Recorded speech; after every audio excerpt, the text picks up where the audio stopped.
지연아, 아버님 수술비 3억이라니. 우리 집엔 그런 돈 없어. 이 서류에 사인해. 내 인생 발목 잡지 말고. 결혼 10년. 나는 그를 위해 커리어를 포기하고 집안일을 도맡고 시부모님을 모시며 무료 가사도우미처럼 살았다. 그런데 아버지가 위독한 지금 그는 짐이 되기 싫다는 이유로 내게 이혼 합의서를 내밀었다. 그는 몰랐다. 바로 어제 내가 비상금으로 몰래 투자해둔 주식이 50억으로 폭등했다는 사실을. 그래, 잘 됐다. 이 돈으로 우리의 썩어 빠진 결혼과 그의 고귀한 인생 입장권을 사버리면 그만이니까? 새벽 2시, 일산의 아파트 단지 전체가 죽은 듯 고요했지만 우리 집 거실에만 희미한 등불 하나가 켜져 있었다. 공기 중에는 식어버린 커피와 프린터 잉크가 뒤섞인 역한 냄새가 진동했다. 나는 무릎으로 마룻바닥을 기며 방금 박성준이 지나가며 흘린 과자 부스러기를 걸레로 닦아냈다. 차가운 바닥에 무릎뼈가 닿아 저릿한 통증이 올라왔다. 그는 나를 쳐다보지도 않고 침실로 직행하더니 쾅 소리를 내며 문을 닫아버렸다. 마치 내가 이 집에서 스스로 움직이는 가구라도 되는 것처럼. 내 이름은 김지연, 38살이다. 시간을 10년만 되돌린다면 나는 명문대 디자인과에서 가장 주목받는 졸업생이었다. 유수의 디자인 회사에서 합격 통지를 받아들고 반짝이는 미래를 꿈꿨다. 하지만 나는 박성준을 사랑하게 됐다. 평범하지만 온후하고 믿음직해 보이는 남자였다. 그는 말했다. 지연아, 난 내가 필요해. 당신이 집을 지켜줘야 내가 밖에서 걱정 없이 일할 수 있어? 나는 그 말을 믿었다. 내 미래를 포기하고 앞치마를 두르고 가정이라는 이름의 감옥으로 걸어 들어갔다. 10년, 꼬박 10년이었다. 나는 그의 완벽한 배경이 되어주었다. 그가 미래건설에서 평사원으로 시작해 차장으로 승진하는 동안 모든 업무 보고 PPT와 상사의 눈을 번쩍 뜨이게 한 디자인 초안은 모두 내가 밤을 새워가며 인스턴트 커피를 들이부어 만들어낸 결과물이었다. 그는 내 어깨를 감싸며 다정하게 말했다. 역시 우리 아내, 내조의 여왕이야. 하지만 회사 동료들 앞에서는 단 한 번도 내 이름을 언급하지 않았다. 그 모든 공로와 재능은 오롯이 박성준, 그 혼자만의 훈장이 되었다. 나의 세상엔 주방의 기름 냄새와 세탁기 소음, 그리고 퇴근 후 그가 던지는 피곤한 다녀왔어 한마디만이 남았다. 시어머니는 특히나 몰락해버린 우리 친정을 업신여겼다. 가족 모임이 있을 때마다 그 약삭빠른 눈으로 나를 위아래로 훑어보곤 알맞게 구워진 갈비 한 점을 집어들며 애둘러 말했다. 우리 성준이가 이 자리까지 온 건 다 제 노력 덕분이야.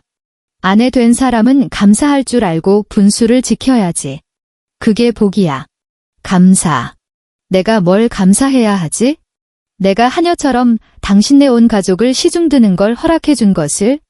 작년 추석은 그야말로 악몽이었다. 시동생 부부가 제주도로 힐링 여행을 가겠다며 온 집안을 휘젓고 다니는 아들 둘을 내게 맡기고 떠났다. 나는 꼬박 사흘 동안 주방에 틀어박혀 산더미 같은 전을 부치고 각종 튀김을 튀겨냈다. 기름 연기에 눈도 제대로 뜰 수 없었고 머리카락과 옷에는 씻어낼 수 없는 기름 냄새가 배었다. 시어머니는 옆에서 끊임없이 잔소리를 해댔다. 지연아, 생선은 여러 번 뒤집어야 색이 곱게 나온다.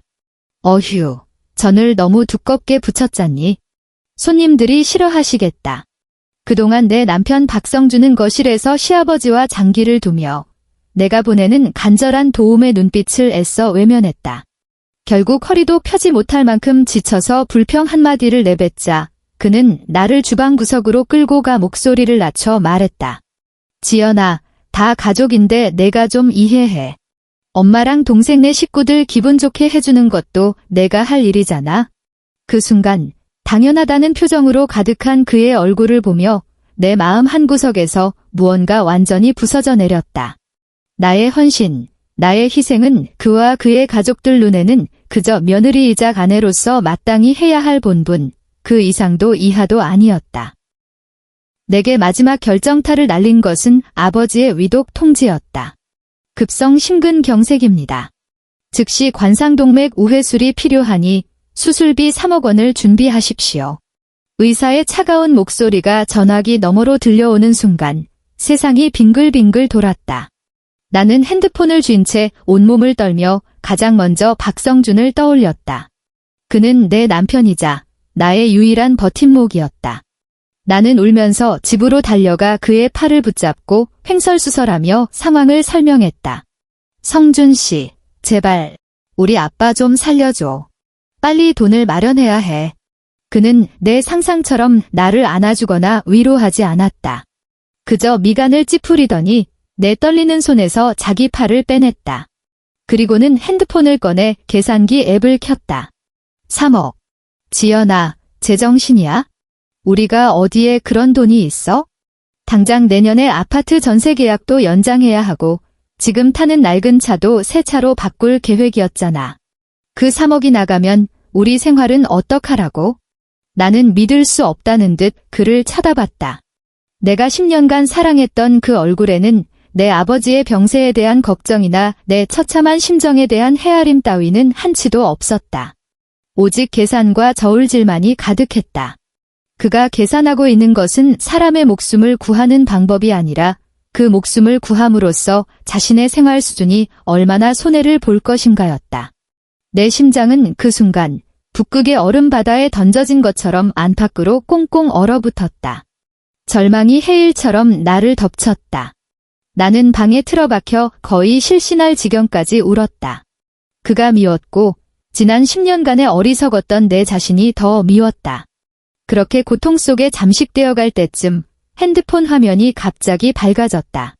증권사에서 보낸 알림 메시지였다.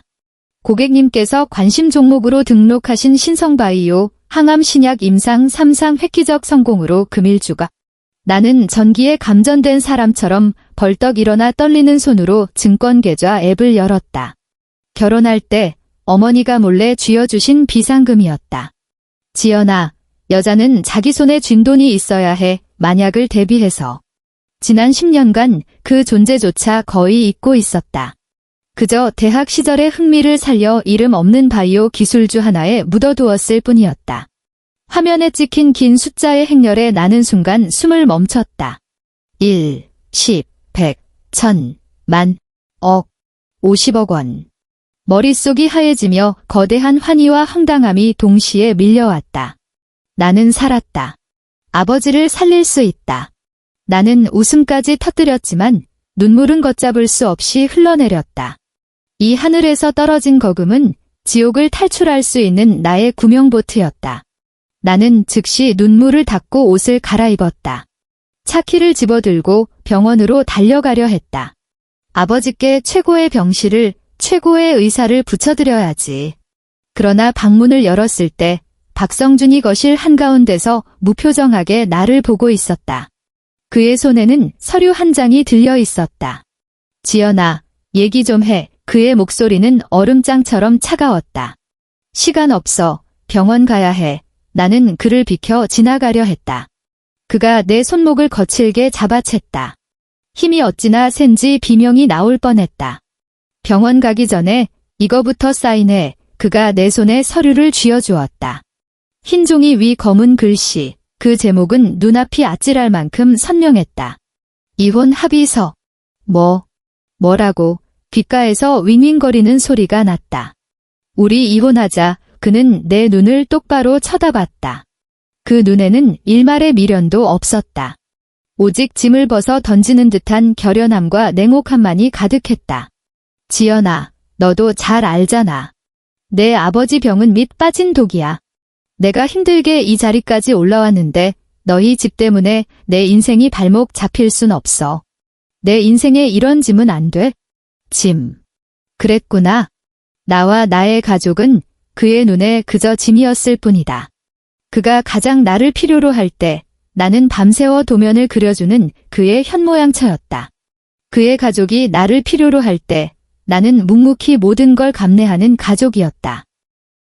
그런데 이제 내 아버지가 위독하시다. 내가 가장 그를 필요로 하는 순간 나는 그의 고귀한 인생길에 놓인 걸림돌, 즉시 잘라내야 할 군더더기가 되었다. 나는 그의 냉정한 얼굴을 보며 문득 마음속의 모든 슬픔, 분노, 억울함이 사라지는 것을 느꼈다.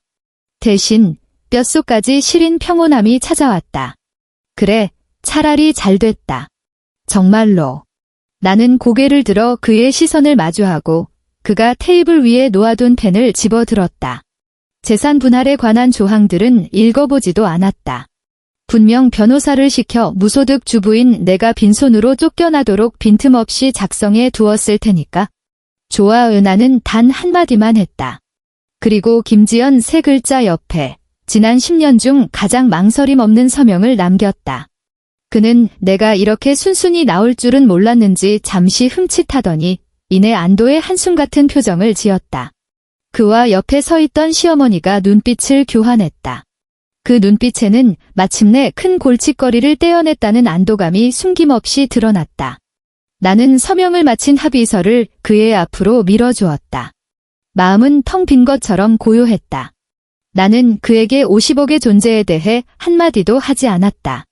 박성준, 당신은 고작 짐 하나를 덜었다고 생각하겠지. 당신이 제 손으로 무엇을 걷어차는지 당신은 영원히 모를 것이다. 오늘부터 당신을 위해 살던 김지연은 죽었다. 지금 여기 서 있는 사람은 오직 자신만을 위해 살아갈 새로운 복수자다. 이 이혼 반격극은 이제 막 시작되었을 뿐이다. 서명을 하는 순간 몸에서 무언가 쑥 빠져나가는 느낌에 온몸에 힘이 풀렸다. 나는 비틀거리며 쓰러질 것처럼 보였다. 나는 테이블 모서리를 붙잡고 억눌린 흐느낌을 터뜨리며 어깨를 심하게 떨었다. 박성준과 시어머니의 얼굴에 안도하는 기색이 더욱 뚜렷해지는 것을 보았다. 그들 눈에 비친 내 모습은 버림받고 모든 것을 잃은 가련한 벌레일 터였다. 좋아, 이게 바로 내가 원하던 그림이다. 지연아, 너무 상심하지 마라. 시어머니가 가식적으로 다가와 내 등을 두드렸다.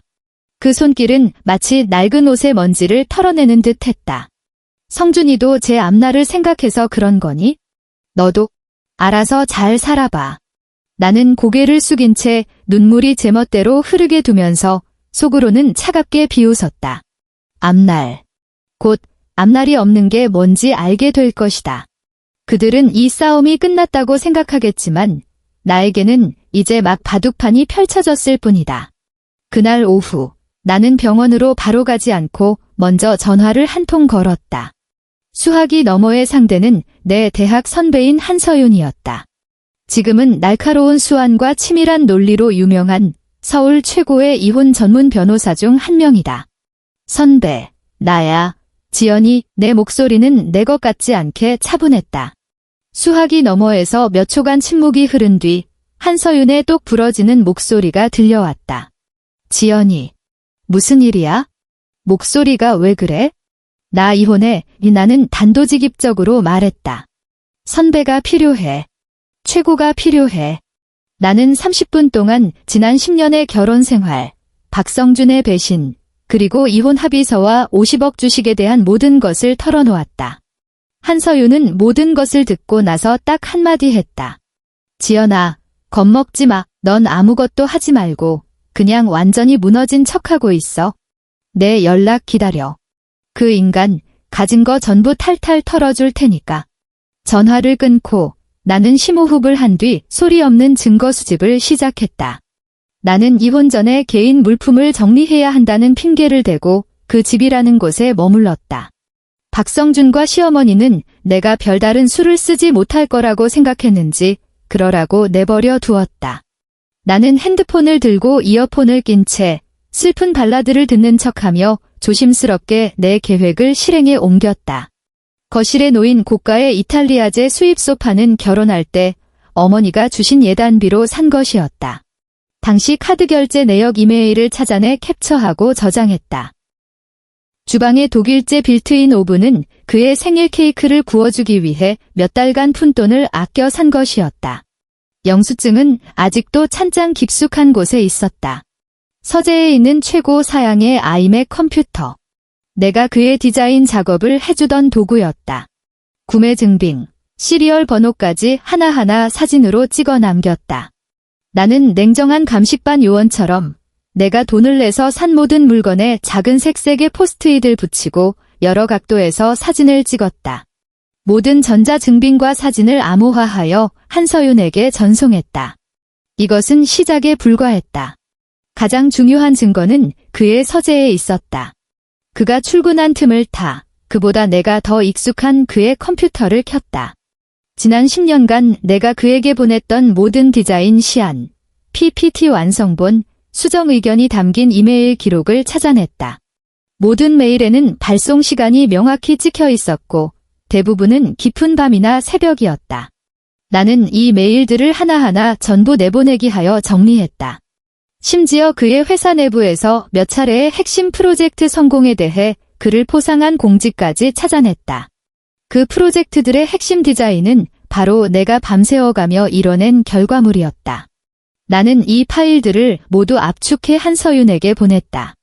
그녀는 즉시 공증사무소에 연락해 이 전자증거들을 법적으로 공증받았고 업계 최고의 디자인 회사와 인사 컨설턴트에게 의뢰해 이 작업량과 성과를 바탕으로 나의 지난 10년간의 무상 노동에 대한 시장 가치를 평가하도록 했다. 이 모든 것을 마치고 의자에 주저앉았을 때 나는 컴퓨터 화면에 떠있는 나의 피땀 어린 결과물들을 보았다. 처음으로 박성준의 성공이 아닌 나 자신의 존엄을 위해서였다. 김지연, 너는 가치 없는 가정주부가 아니야. 너의 재능, 너의 헌신은 모두 수치로 환산되고 인정받아야만 해. 모든 것을 처리하고 나서야 나는 마침내 병원으로 달려갔다. 나는 조용히 내 블랙카드로 모든 비용을 일시불로 결제하고 아버지를 비좁은 일반 병실에서 보안이 철저한 VIP 특실로 옮겼다. 서울 최고의 심장외과 전문의 팀을 섭외했고 가장 빠른 수술 날짜를 잡았다. 유리창 너머로 아버지가 수술실로 들어가는 모습을 보았을 때 내 마음은 비로소 평온을 되찾았다. 이것이 바로 돈의 의미였다. 새 차를 사기 위한 것도 허영심을 채우기 위한 것도 아니었다. 내가 가장 사랑하는 사람이 필요로 할 때 망설임 없이 그의 손을 잡아줄 수 있는 힘. 수술은 매우 성공적이었다. 아버지는 마취에서 깨어나 완전히 달라진 병실과 침대 곁을 지키는 나를 보고 혼란스러운 눈으로 물었다. 지연, 여긴 어디냐? 우리가 무슨 돈이 있어서? 나는 아버지의 주름진 손을 잡으며 웃었다. 아빠, 걱정 마세요. 제가 비상금이 좀 있었어요. 충분해요. 아빤 그냥 몸조리만 잘하시면 돼요. 나는 50억에 대한 이야기는 하지 않았다. 아버지가 놀라실까봐. 그저 마침내 마음을 정했고 이혼하고 나 자신을 위해 살기로 했다고만 말씀드렸다. 아버지는 나를 한참 바라보더니 한숨과 함께 안쓰러움과 안도가 뒤섞인 눈빛으로 말했다. 그래, 잘했다. 내 딸이 그런 대접받고 살 사람이 아닌데. 이 모든 것을 나는 박성준네 가족에게 철저히 숨겼다.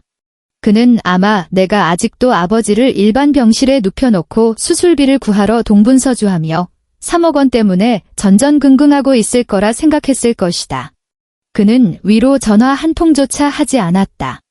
그 지독한 냉정함이 오히려 내 결심을 더욱 굳건하게 만들었다. 2주 후 한서윤에게서 전화가 왔다. 지연아, 모든 증거 준비 끝났어. 가치 평가 보고서도 나왔고.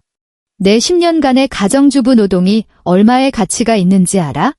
얼마인데요? 업계 표준에 따라 보수적으로 잡아도 4억 원이야. 한서윤의 목소리에는 흥분이 섞여 있었다. 이제 무대에 오를 시간이야. 구경할 준비됐어? 나는 창밖을 보았다. 아버지가 간병인의 부축을 받으며 천천히 산책하고 계셨다. 얼굴빛이 훨씬 좋아지셨다. 나는 웃었다. 당연하죠. 기다리기 힘들 정도예요. 이혼 조정실의 공기는 숨막힐 듯 무거웠다. 나는 한서윤 변호사와 나란히 앉았고 맞은편에는 잘 차려입은 박성준과 그의 변호사, 약삭 발라 보이는 중년 남자가 앉아 있었다. 시어머니도 와 있었다. 그녀는 박성준 옆에 앉아 우리가 모든 면에서 이긴다는 표정으로 마치 내가 한몫 뜯어내려는 거지를 보듯 나를 쳐다봤다. 김지연 씨, 상대편 변호사가 목을 가다듬고 먼저 입을 열었다. 그의 말투에는 자선을 베푸는 듯한 우월감이 묻어났다. 두 분의 10년 부부의 정을 고려하여 박성준 씨께서 인도주의적 차원에서 위자료 5천만 원을 지급할 의사가 있습니다. 재산 분할에 관해서는 김지연 씨 본인도 잘 아시겠지만 전업주부로서 지난 10년간 아무런 소득이 없으셨습니다. 따라서 모든 재산 분할을 자발적으로 포기하신다는 이 합의 내용은 합리적이고 합법적입니다. 그는 말을 마치고 의기양양하게 박성준을 쳐다봤다. 박성준은 나는 할 만큼 했다는 표정으로 내게 그만하면 만족해라는 눈빛까지 보냈다. 나는 웃음이 터져나올 뻔했다. 인도주의 자발적 포기. 내 옆에 한서윤 변호사는 그저 옅은 미소를 지을 뿐이었다. 그녀는 서류 가방에서 첫 번째 서류를 꺼내 테이블 위에 가볍게 올려놓고 맞은편으로 밀었다. 이 변호사님, 저희는 무소득이라는 단어의 정의에 대해 이견이 좀 있는 것 같네요. 한서윤의 목소리는 차분하지만 힘이 있었다. 여기 제 의뢰인 김지연 씨가 지난 10년간의 혼인 기간 동안 박성준 씨에게 제공한 무상 노동 내역서입니다. 그녀는 잠시 말을 멈추고 순식간에 굳어버린 맞은편 두 사람의 얼굴을 훑어보았다. 내역에는 미래건설그룹의 17개 프로젝트에 대한 핵심 디자인 콘셉트 시안 제공, 23건의 프로젝트 입찰 PPT 단독 제작, 그리고 200회가 넘는 도면, 심야 수정 작업 등이 포함되어 있습니다. 여기 모든 작업에 대한 이메일 송수신 기록과 디자인 원본의 공증 서류입니다. 한서윤은 두 번째 서류를 꺼내 들었다. 저희는 업계 최고 수준의 헤드헌팅 회사 및 디자인 사무소 3곳에 자문했습니다. 김지연 씨의 작업 성과와 업계 표준에 근거하여 그녀의 10년간의 노동 가치는 시장 평가액으로 약 4억 원에 달합니다. 저희는 이 금액이 마땅히 부부 공동재산의 일부로서 분할되어야 한다고 생각합니다. 혹은 박성준 씨가 제 의뢰인에게 지급해야 할 노무의 대가라고도 할 수 있겠지요. 박성준의 얼굴이 확 하얗게 질렸다. 그는 믿을 수 없다는 듯 테이블 위의 서류와 나를 번갈아 보았다. 그의 눈빛은 충격과 당혹감으로 가득했다. 그는 꿈에도 생각하지 못했을 것이다. 그가 당연하게 여겼던 샷간의 도움들이 이렇게 명확하게 기록되어 법정에서 가장 강력한 무기가 될 줄은. 시어머니가 먼저 정신을 차리고 날카롭게 소리쳤다. 4억이라고. 미쳤구나. 집에서 밥이나 하던 년이 무슨 수로 4억을 받아. 이건 공갈 협박이야. 박성준도 제정신을 차렸는지 얼굴이 불그락푸르락해지며 억지를 부렸다. 지연아, 너무 심하잖아. 우리가 부부인데 내가 날 좀 도와준 게 뭐 그리 대수라고. 어떻게 이렇게 계산적일 수가 있어. 계산적이라고. 내가 마침내 입을 열었다. 목소리는 크지 않았지만 모든 사람의 귀에 똑똑히 박혔다. 박성준 씨, 내가 밤새워 그려준 도면으로 승진하고 성과급 챙길 때 그게 계산적이라고 생각해 본 적 있어? 내가 당신을 위해 만들어준 모든 걸 당연하게 누리면서 내 아버지가 위독할 때 이혼 서류부터 내밀며 짐이 되기 싫다고 말했을 때 뭐가 심한 건지 생각해 본 적은 있고? 내 시선이 칼날처럼 그에게 박혔다. 그는 내 눈을 피했다. 한서윤 변호사가 시기적절하게 다시 미소를 지으며 마지막이자 가장 얇은 서류 한 장을 꺼내 들었다. 두 분께서 제 의뢰인의 수익 창출 능력에 대해 큰 오해를 하고 계신 것 같군요. 그렇다면 이걸 한번 보시죠. 그녀는 그 서류를 테이블 위에 올려놓았다. 그것은 내 명의의 증권 계좌, 자산 증명서였다. 맨 위에 굵은 글씨로 찍힌 숫자는 마치 터져버린 폭탄처럼 조정실 전체를 완전한 정적 속으로 몰아넣었다. 50억 원. 박성준의 눈은 그 숫자에 못 박힌 듯 고정되었고 입은 살짝 벌어졌다. 얼굴의 핏기가 눈에 보일 정도로 빠르게 사라지더니 이내 새하얗게 질려버렸다. 그 옆에 시어머니는 몸을 휘청거리더니 가슴을 부여잡고 의자에서 미끄러질 뻔했다. 목이 졸린 사람처럼 헉 하는 소리를 냈다. 이럴 리가 없어. 박성준의 목소리는 형편없이 떨리고 있었다. 내가 어디서 이런 돈이 났어? 너 혹시 이 돈은 어머니가 주신 제 예단비로 투자했던 거예요. 우리가 결혼한 후에 나는 그를 똑바로 보며 또박또박 명확하게 말했다. 그러니까 박성준 씨, 대한민국 혼인법에 따라 이 50억 원의 자산은 혼인관계 존속 중에 취득한 재산이므로 부부 공동재산에 해당합니다. 이론적으로 당신은 그 절반인 25억을 분할받을 권리가 있죠. 25억. 그 숫자는 전류처럼 박성준을 관통했다. 그의 눈에는 순식간에 탐욕과 환희의 빛이 폭발했다. 그는 의자에서 거의 벌떡 뛰어오를 뻔했다. 방금 전의 충격과 창피함은 순식간에 저 멀리 날아가 버렸다. 나는 그의 추악한 몰골을 보며 입꼬리를 더욱 차갑게 올렸다. 하지만 내 변호사 한서윤이 말을 이어받았다. 그녀의 목소리는 엄숙하고 날카로워졌다. 하지만 이 변호사님, 저보다 더 잘 아시겠죠? 가정법원 판례에 따르면 혼인 파탄의 책임이 있는 유책 배우자는 재산 분할에 있어 불이익을 받으며 기여도 또한 중요한 고려 요소입니다.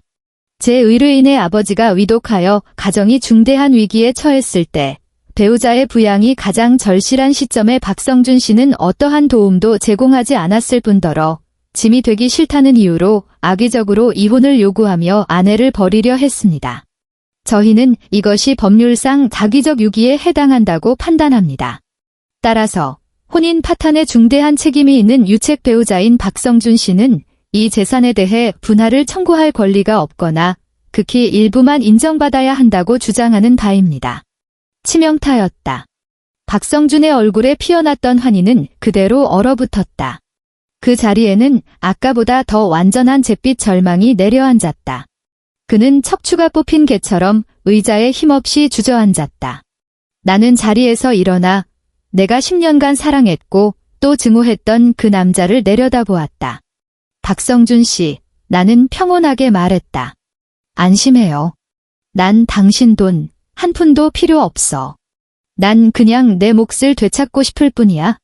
당신을 위해 바친 내 10년의 청춘과 재능에 대한 가치를 포함해서. 그러니 당신과 당신의 고귀한 가족은 그 5천만 원짜리 인도주의 정신을 고이 간직하고 두 번 다시 내 앞에 나타나지 말아줘요. 말을 마친 나는 한서윤과 함께 뒤도 돌아보지 않고 그 숨막히는 조정실을 빠져나왔다.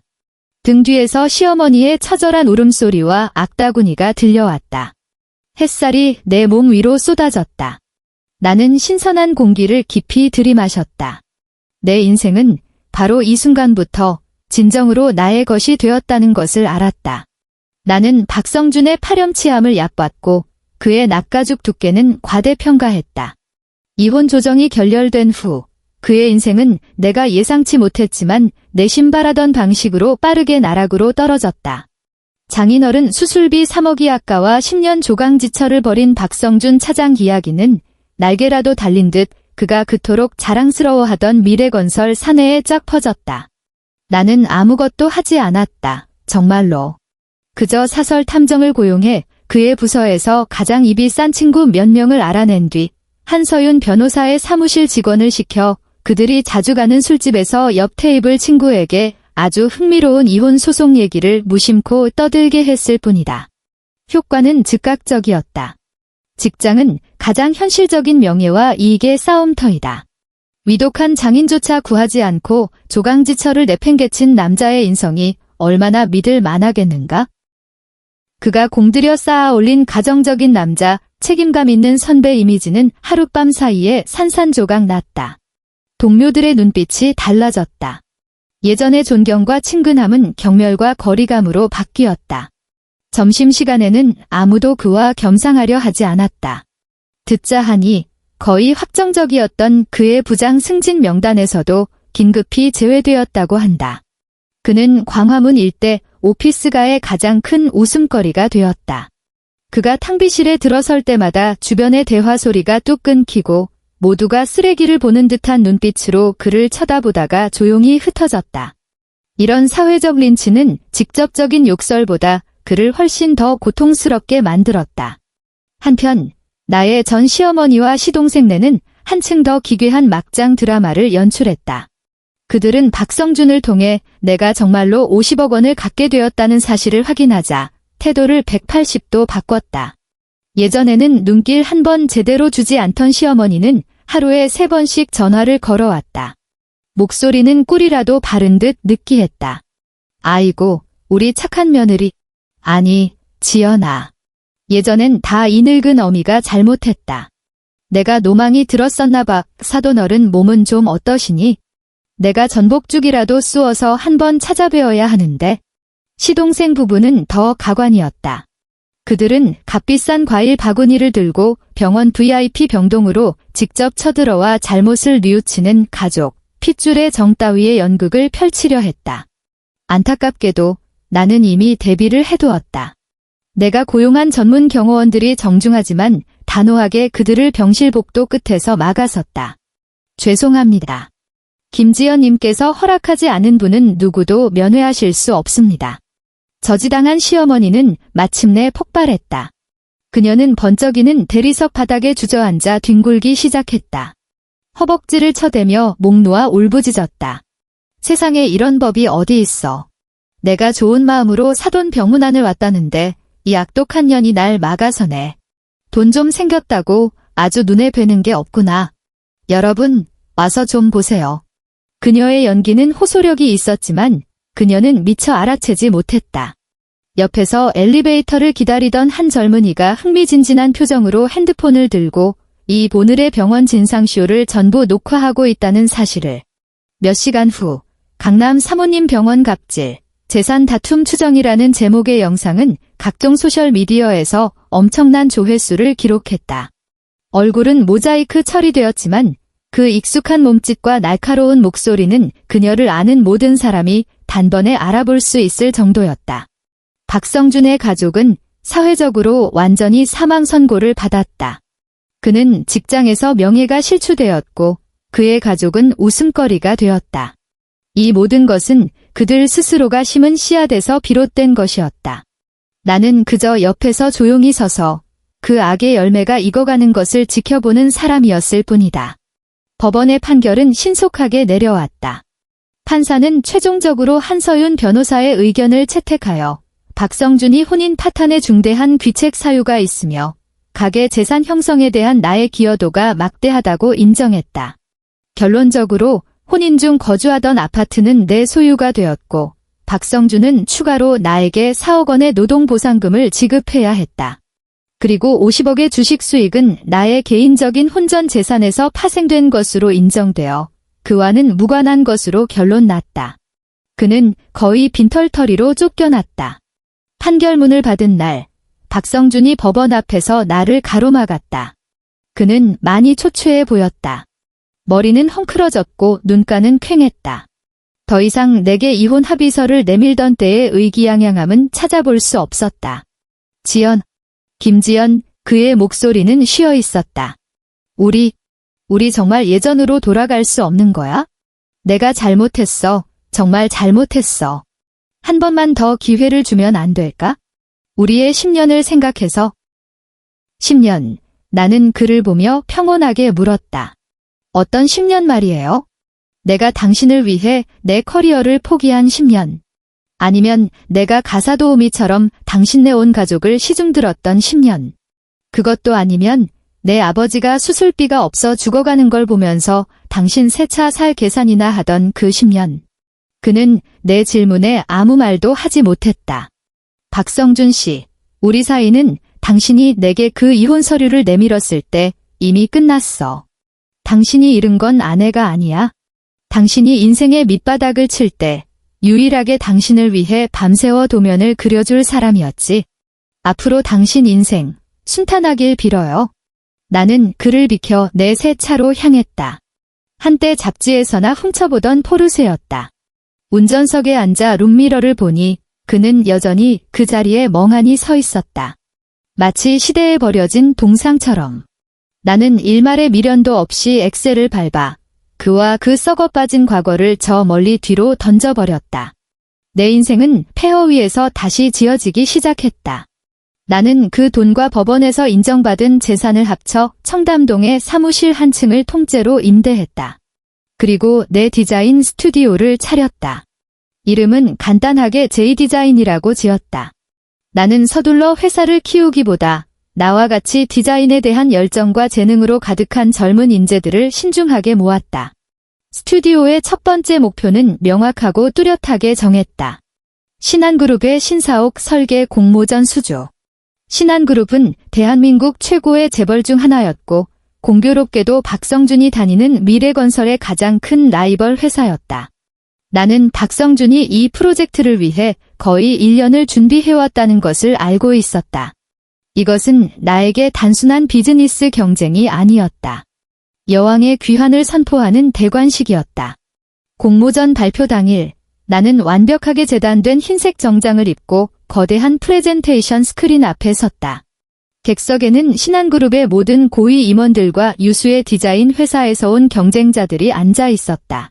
나는 발표회장을 쓱 훑어보다가 이내 미래건설 측 좌석에서 너무나도 익숙한 얼굴을 발견했다. 박성준. 그는 미래건설의 프로젝트 차장 자격으로 그곳에 앉아 있었다. 그가 J디자인의 수석 디자이너로서 단상에 선 나를 발견했을 때 그의 얼굴 표정은 그야말로 장관이었다. 충격, 불감, 후회, 질투, 마치 엎질러진 팔레트처럼 그의 초췌한 얼굴 위에서 뒤섞였다. 그는 아마 내가 돈을 들고 세계 여행을 떠났거나 사치스러운 부잣집 사모님 생활을 하고 있을 거라 생각했겠지. 내가 이런 모습으로 그것도 그의 가장 강력한 경쟁 상대가 되어 그의 세계에 다시 나타날 줄은 꿈에도 몰랐을 것이다. 나는 그를 향해 가볍게 고개를 끄덕였다. 예에 바르지만 차가운 미소와 함께. 그리고는 몸을 돌려 프레젠테이션을 시작했다. 존경하는 심사위원 여러분, 안녕하십니까? J디자인의 수석 디자이너 김지연입니다. 오늘 제가 여러분께 선보일 디자인 콘셉트의 이름은 부활입니다. 내 목소리는 마이크를 통해 발표회장 구석구석으로 선명하게 울려 퍼졌다. 나는 그를 보지 않았다. 내 눈에는 오직 나의 작품, 나의 디자인만이 있었다. 나는 빛이 어떻게 건물을 관통하며 희망을 상징하는지, 공간이 어떻게 유기적으로 융합하며 소통과 신생을 대표하는지, 그리고 친환경 자재의 사용이 어떻게 미래에 대한 기업의 책임을 보여주는지를 설명했다. 나는 더 이상 막 뒤에 숨어 남을 위해 옷을 지어주는 그림자가 아니었다. 스포트라이트 아래에서 내 자신의 재능과 꿈을 위해 목소리를 내는 주인공이었다. 나의 자신감, 나의 전문성, 나의 열정은 그 자리에 있는 모든 사람을 감염시켰다. 발표를 마치고 깊이 허리 숙여 인사했을 때 객석에서는 우레와 같은 박수갈채가 터져나왔다. 나는 신한그룹의 회장, 그 까다롭기로 유명한 노인이 나를 향해 만족스러운 미소를 짓는 것을 보았다. 나는 알았다. 내가 이겼다는 것을. 나는 박성준이 있는 쪽을 흘깃 보았다. 그는 의자에 주저앉아 고개를 숙이고 있었다. 그의 표정은 보이지 않았지만 나는 그가 느끼고 있을 굴욕감과 절망감을 상상할 수 있었다. 그는 졌다. 자신이 직접 내버린 짐에게 졌다. 그는 프로젝트를 잃었을 뿐만 아니라 한때 자신이 가졌던 가장 소중한 것을 잃었다. 최종 결과는 이변 없이 J디자인이 압도적인 우위로 신한그룹 신사옥 설계권을 따냈다. 프로젝트 계약 성공의 밤, 스튜디오의 젊은 직원들이 흥분해서 축하 파티를 하자고 제안했다. 나는 웃으며 거절하고 내 카드를 주며 마음껏 즐기라고 했다. 나는 혼자 텅 빈 사무실로 돌아왔다. 불을 켜지 않은 채 거대한 통유리창 앞으로 다가가 서울의 찬란한 도시 야경을 내려다보았다. 끝없이 이어진 차량의 행렬, 휘황찬란한 불빛. 온 세상이 내 발 아래 있는 것 같았다. 나는 와인셀러에서 값비싼 샴페인 한 병을 꺼내 펑소리와 함께 열었다. 기포가 잔 속에서 즐겁게 피어올랐다. 나는 박성준의 후회로 가득 찬 얼굴을 떠올리지도 복수의 성공이 주는 쾌감에 취하지도 않았다. 내 마음은 그저 고요했다. 나는 술잔을 들어 유리창에 비친 저 당당하고 자신감 넘치는 모습을 향해 나지막이 말했다. 고생했다, 김지연. 한때 결혼이라는 진흙탕 속에서 허우적대던 너를 위해, 배신이라는 얼음바다에서 익사할 뻔했던 너를 위해, 그리고 마침내 제 힘으로 한 걸음 한 걸음 심연을 기어나와 너 자신을 되찾은 너를 위해, 너에게 건배. 나는 고개를 들어 잔 속의 샴페인을 단숨에 들이켰다. 알싸한 취기 속에서 나는 마치 10년 전 미래에 대한 꿈으로 가득 찼던 그 소녀가 시간의 강저편에서 나를 향해 미소 짓는 것을 본 것 같았다. 나는 알았다. 나는 마침내 그녀가 그토록 되고 싶어 했던 모습으로 살아가고 있다는 것을. 엔드.